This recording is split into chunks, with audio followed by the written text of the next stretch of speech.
सब चीजें 2023-24 के रिजल्ट वाला मुद्दा था, पकड़ लेना भाई। इंफ्रास्ट्रक्चर ये ठीक कर देंगे, हर हाल में ये इंफ्रास्ट्रक्चर ठीक करेंगे। इसका दूसरा कैमरा करते हैं भाई। हाँ, और बड़ी बात है कि ये इंफ्रास्ट्रक्चर ठीक करेंगे तभी आगे एग्जाम होगा, नहीं तो नहीं। और एक सबसे बड़ी चीज एसएससी सीजीएल की जो तैयारी करने वाले बच्चे, उनके लिए इन्होंने कहा है कि हम पोस्टपोन नहीं कर रहे हैं एग्जाम, हम टाइम पे कंडक्ट करेंगे। कोशिश कर रहे हैं हम टाइम पे करेंगे, बट एक वीक ये लेके चल रहे हैं। बट मुझे ऐसा जो पता है वो ये है कि 10 से 15 दिन पोस्टपोन करेंगे। बाकी आप यही मान के चलो, यही तैयारी करो कि 13 तारीख से ये एग्जाम होगा। हेलो, रॉन्ग क्वेश्चन के लिए इश्यू हुआ, 70% जो क्वेश्चन हुए उसके लिए रिपीट का क्वेश्चन हुआ। रेलवे के लिए एक सबसे बड़ी अनाउंसमेंट ये है कि रेलवे के सारे मुद्दे सर को समझा दिए हैं और उन्होंने कहा है कि हम रेलवे मिनिस्ट्री को यहाँ से रिक्वेस्ट कर रहे हैं और आने वाली मीटिंग दिनों में रेलवे मिनिस्टर से आपसे मुलाकात हो जाएगी और रेलवे चेयरमैन के साथ इसी तरह 1-to-1 डिस्कशन होगा।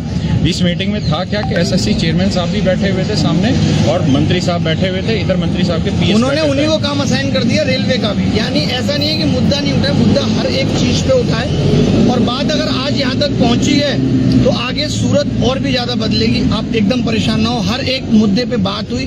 जो उनकी शिकायत हम लोगों से थी वो भी दूर हुई और जो हमारी उनसे थी वो भी काफी हद तक दूर हुई।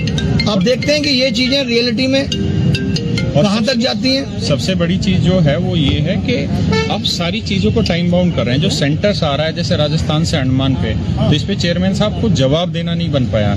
जो जम्मू कश्मीर से और दिल्ली में जो सेंटर डाला गया ब्लाइंड बच्चों का, उस पे कोई जवाब नहीं दे पाए। तो जितेंद्र सिंह जी ने बिल्कुल सख्त लहजे में इस चीज का कहा कि नहीं, बच्चों के साथ ये अनजस्टिस बर्दाश्त नहीं होगा।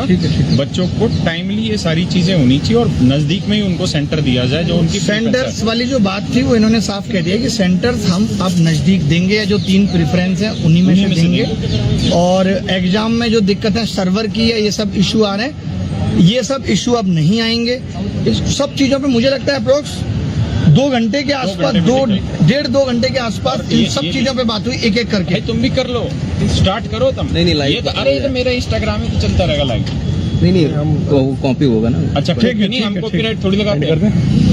ठीक है, तो आप लोग चिंता ना करें और हर एक चीज पे बात हो रही है। और ये आवाज अगर इतनी ना उठाई जाती तो सेम चीजें सीजीएल में हो रही होती।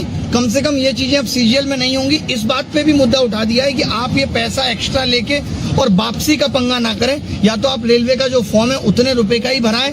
जो ये चीज चलती है कि एक्स्ट्रा पैसे भरा लिए गए, रेलवे की वैकेंसी टाइमलाइन के अंदर ही फिल हो, इस पे भी बात हुई। और दूसरी चीज ये है कि अभी ये सिर्फ वर्बली हो रही हैं, तो इसलिए किसी भी चीज को ना तो हम ऐसा मान रहे कि ऑथेंटिक है, ना जब तक ये लिखित रूप से ना जितनी चीजें ये ले आएंगे, ये कह रहे हैं 1 हफ्ते में हम सीपीओ का रिजल्ट आएंगे, तो देखते हैं 1 हफ्ते में ये क्या क्या करते हैं। और इसका सारा जो क्रेडिट जाता है वो विनय सर को जाता है, क्योंकि इन्होंने जिस तरीके से उसको सीपीओ वाली आवाज को उठाया, बहुत एफर्ट हम सब ने ही लगाया है। और जीओपीटी मिनिस्टर तक पहुंचना टीचर्स के लिए वो एक बहुत बड़ी बात है। आसान नहीं थी हमारे लिए भी राय कि हमारी कोई डायरेक्ट उनकी कोई जवाबदेही हमारे लिए डायरेक्ट नहीं है, लेकिन फिर भी हमारा आप सबकी आवाज, सारे टीचर्स का आना, इतना प्रेशर बन जाना कि जवाब मिले।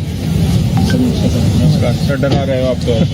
मुझे लगा पता नहीं कौन आ गया भाई, करते 15 डर के हमको। अरे कैसी